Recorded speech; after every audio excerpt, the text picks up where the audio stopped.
दर्शकबिनहरु सम्पूर्णमा नमस्कार। मायालु मिडियाको साथमा म चिरञ्जीवी र तपाईहरु अहिले हेर्दै हुनुहुन्छ मायालु मिडिया युट्युब च्यानल। तपाईहरुलाई धेरै भन्दा धेरै स्वागत छ। लक्ष्मी उहाँ तपाईको को हो? अनि तपाईको उहाँको गर्लफ्रेन्ड लक्ष्मी सुनारको सिउँदोमा सिन्दूर कसको? लक्ष्मी सुनारसँग 2.5 महिना बिताएर बस्नुहुने पुरुषको हो त। यसले मलाई फेक आइडी बनाएर यति नराम्रो भिडियोहरु पठायो कि अहिलेको हालमा पनि म देखाउन सक्छु। फेक आइडीबाट मलाई यस्तो देखारे उस्तो देखारे, म त्यस्तो केटी त हैन नि त।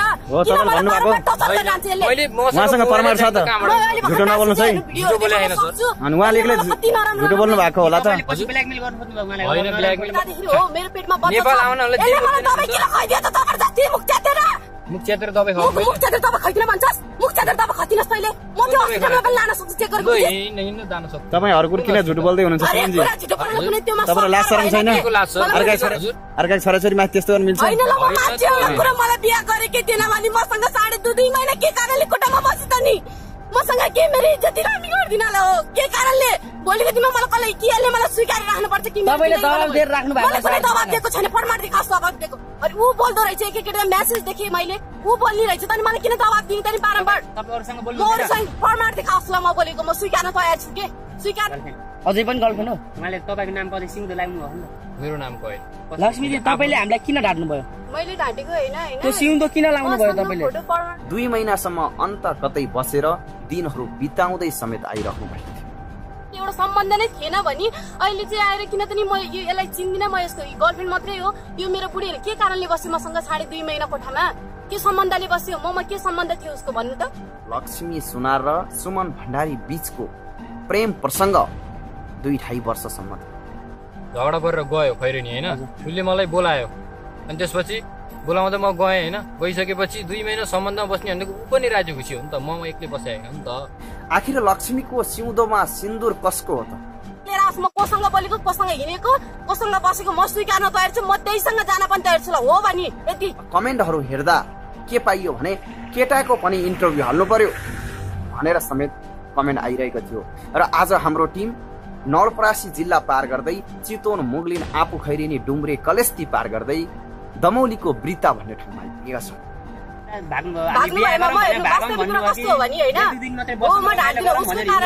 मेरो घरमा झगडा परेको थियो, यो कुरा साँचो हो होइन? उसको कारणले गर्दा मेरो घरमा झगडा पर्थ्यो। उसको र मेरो फोटो देखेपछि मेरो घरमा मेरो दाजुभाइले त छेत्री केटासँग बोल्दो रहेछ तैले हेर हाम्रो। तपाईहरुमाझ लक्ष्मी सुनार र सुमन भण्डारी एकै ठाउँमा राखेर केही सत्य तथ्य कुराहरू बाहिर प्रस्फुटन गर्न गइरहेका छन्। आखिर सत्य के हो त? मैले मेरो कुनै पनि कुरा गलत साबित गरिदियोस् यसले प्रमाण सहित म मेरो आमाको कसम हार भन्छु, मलाई फाँसी नै दिनु, म भोग्न तयार छु के?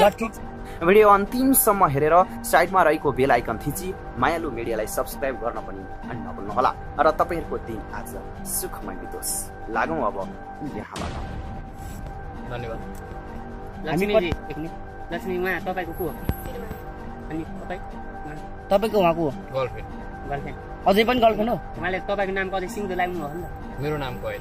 लक्ष्मी जी तपाईले हामीलाई किन ढाट्नु भयो? मैले ढाटेको हैन। त्यो सिउँदो किन लाउनु भयो तपाईले? फोटो फर्माट पनि थियो उसको मोबाइलमा थियो। उसले त्यो फोटोहरुसँग बसेको फोटोहरु डिलिट हान्देको हो हैन? खैरेनी गएर म एक फर्माट मान्छेहरुलाई भन्न सक्छु। यति म उसको उसले अहिले आएर बिहे गरेको हैन भने मसँग के कारणले 2 महिना कोठामा बस्दै नि? के हो त नि त्यसको 2 महिना के कारणले मसँग कोठामा बस्दै नि? एउटा सम्बन्ध नै थिएन भने अहिले चाहिँ आएर किन त नि म यसलाई चिन्दिन, म यसको गर्लफ्रेन्ड मात्रै हो। यो मेरो बुढीले के कारणले बस्यो मसँग 2.5 महिना कोठामा? के सम्बन्धले बस्यो? ममा के सम्बन्ध थियो उसको भन्नु त? ल तपाईले भन्नु। 2.5 महिना किन बस्नु भयो? उहाँले गरेको जवाफको उत्तर दिनुस् तपाईले। त्यही हो, 2.5 महिना भनेको उसले अब घरबाट झगडा परेर गएको हैन। उसको घरबाट झगडा परेर गयो खैरेनी हैन। उसले मलाई बोलायो, अनि त्यसपछि बोलाउँदा म गएँ हैन। गइसकेपछि 2 महिना सम्बन्धमा बस्ने भनेको उ पनि राजी खुसी हो नि त। म एक्लै बसेको नि त। दुवै जना राजी खुसीले बस्नु भयो? खैरेनीमा के तपाईले दबाब दिनु भएको थियो? दबाब त यसले मलाई दिएको थियो, मैले दबाब दिएको हैन के? यसले मलाई अर्को यति हैन, यसले मेरो जिन्दगी नै अहिले आएर किन बर्बाद गर्छ? त्यतिखेर किन छोड्न सकेन? के बच्चा हैन नि त? मैले बोलाए भन्दैमा आउने यो बच्चा 2 वर्षको बार्खा हो। यो 2 वर्षको बार्खा हैन नि त? मैले जहाँ बोलाएको थिएँ आउनले यसलाई थाहा छैन कि? थाहा छैन यो बच्चा दुध खान्छ यसले?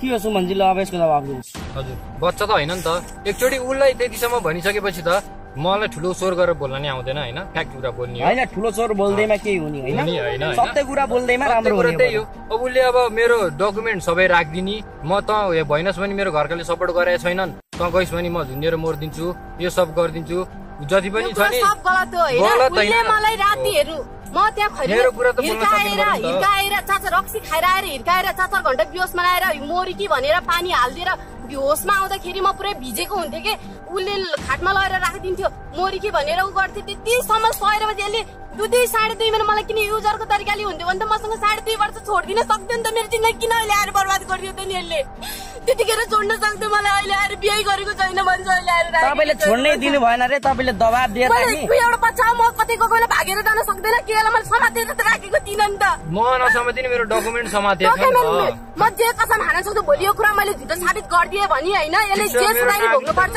नागरिकता त मैले राखेको म झुटो बोल्दिन यो घर आउँछु भनेपछि मैले एउटा न एउटा मलाई छोड्दिए म झुटो बोल्दिन मेरो जन्मदिनको आमा कसम पनि हान्न सक्छु म मैले के भने यसलाई यो घर जान्छु मेरो कपडाहरू सब हालेको थियो उसले नागरिकता मलाई नागरिकता मलाई विश्वास हुन्छ त आउने भयो भने मलाई नागरिकता म राख्छु कि डकुमेन्ट दे भन्दाखेरि डकुमेन्ट उसले दिएन नागरिकता मैले राखेको हो म झुटो बोल्दिन हो नागरिकता मैले उसको नागरिकता मसँग राखेँ हैन राखेपछि उसले के हो नागरिकता त छ नि त नागरिकता मसँग भएपछि त भोलिको दिनमा हैन मलाई विश्वास उसको लागि भए पनि आउँछ भने गयो त्यो दिनमा हामी दाइको घर खाना गर्थ्यौँ राजु दाई भन्ने हुनुहुन्छ खैरिनीमा खाना जाँदाखेरि उसको मम्मीको फोन आएर ऊ मेरो मम्मीले ठुल्बाउनु ठाउँमा भेट्न जान्छु भनेर उहाँ जानुभयो गइसकेपछि त उसले मलाई टुम्रे गाडी चढेपछि मलाई मेरो मम्मीले ठुलबुवाले लैजानु भयो भनेर ऊ रुँदै फोन गर्यो मलाई म तसँग छुट्टिने चाहना पनि थिएन मेरो मम्मीले ठुलबुवाहरू स्कुटरमा जानु भएको छ म चाहिँ गाडीमा गर्छु भनेर केटाले भन्यो मलाई हैन भनिसकेपछि ल ठिक छ बेलुका आइज त जसरी मैले भनेको हो ऊ बेलुका पनि आएर राति 12 बजी आयो घरबेटीलाई सोध्दै हुन्छ राति 12 बजी आइपुगिसकेपछि उसले मलाई 2000 पैसा छोडिदियो 10,000 मागेर लथ्यो उसले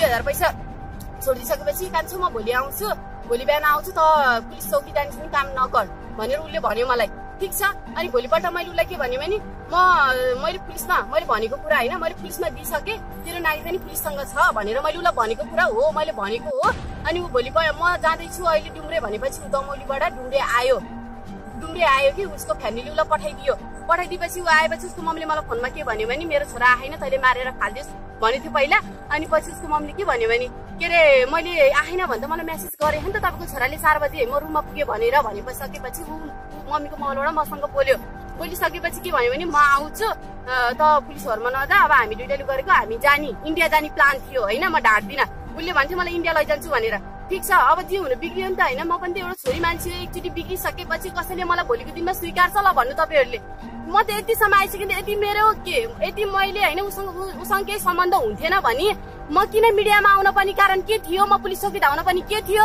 मलाई अन्यायमा परेर त म धाइरहेको छु नि त अनि अहिले आएर चाहिँ मैले यो मेरो गर्लफ्रेन्ड हो भने त गर्लफ्रेन्डको हिसाबमा यसले मलाई किन छोड्दैन त्यतिखेर जुन बेला लभ परेको थियो 2.5 वर्ष मसँग मेरो पछि लाएर किन गयो केटा भन्नु नि त के छ यसको जवाब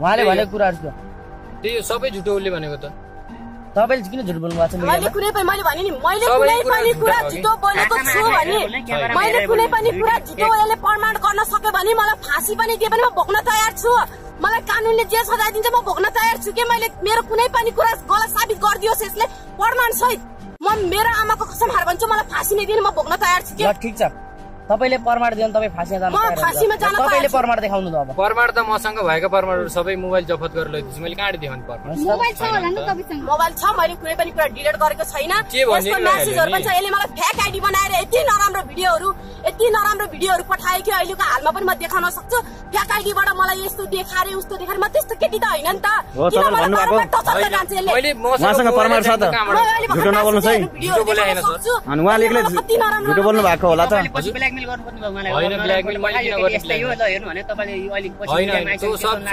सब झुटो आरोप हो भने मसँग मेसेजको फोटो पनि देखाउन सक्नुहुन्छ ठीक छ इन्डिया जाँदा पनि के भन्यो भने मलाई यो केसबाट छुटकारा दिन्छस् भने म नेपाल आउँछु यसले भनेको हो किन सोध्नु हो किन हजुर केस इन्डियाबाट इन्डिया जाँदाखेरि मेरो कन्ट्याक्टमा आउँदाखेरि मलाई यो केसबाट मुक्ति गरिदिन्छ भने म नेपाल आउँछु भनेको पनि सोध्नु त्यो हैन झुटो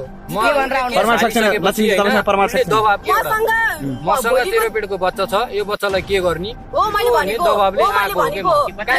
सुन्नु यो नेपाल आउनको लागि मैले चौकीमा जाँदाखेरि हो मेरो पेटमा बच्चा नेपाल आउनलाई तपाईँ किन खैदियो त जबरजस्ती मुक्ति दिएर मुख च्यातेर दबाई खाऊ मुख च्यातेर दबाई खाइदिन भन्छस् मुख च्यातेर दबाई खाइदिनस् तैले म त्यो हस्पिटलमा पनि लान सक्छु चेक गरेको हिँड्नु जान सक्छ तपाईँ हर कुरा किन झुट बोल्दै हुनुहुन्छ सुमनजी हैन भोलिको दिनमा अहिले आएर अर्कालाई अत्याचार गर्न पाइन्छ तपाईँलाई लाज शरम छैन तपाईँलाई लाज शरम छैन अर्का छोराछोरी माथि दागी गर्ने हजुर अर्का छोराछोरी माथि त्यस्तो गर्न मिल्छ हैन ल म मान्छे एउटा कुरा मलाई बिहा गरेकै थिएन भने मसँग 2.5 महिना के कारणले कोठामा बसी त नि मसँग के मेरो इज्जत रामी गर्दिन ल हो के कारणले भोलिको दिनमा मलाई कसले केले मलाई स्वीकार राख्नुपर्छ कि तपाईले दबाब दिएर राख्नु भएको छ दबाब दिएको छैन प्रमाण देखाउस दबाब दिएको तपाईले प्रमाण मेटाइदिनु भयो रे प्रमाण कसरी मेटाए म इन्डिया जाँदै यसमा प्रमाण त्यस्तै भ्यानीसँग होला नि त कसैसँग प्रमाण मैले कसरी मेटाए प्रमाण प्रमाण छ प्रमाण हुन पर्ने रहेछ नि त फ्यामिलीसँग प्रमाण त सर मोबाइलमा सबै थियो म अरु काममा जानी उ आफ्नो तरिकाले चिताउन घुम्न जानी केटाहरु बिहा गरेर टल्लु हरा मम्मी कसम म चिताउन यो सँगै गएको म चिताउन मान्छे पनि हैन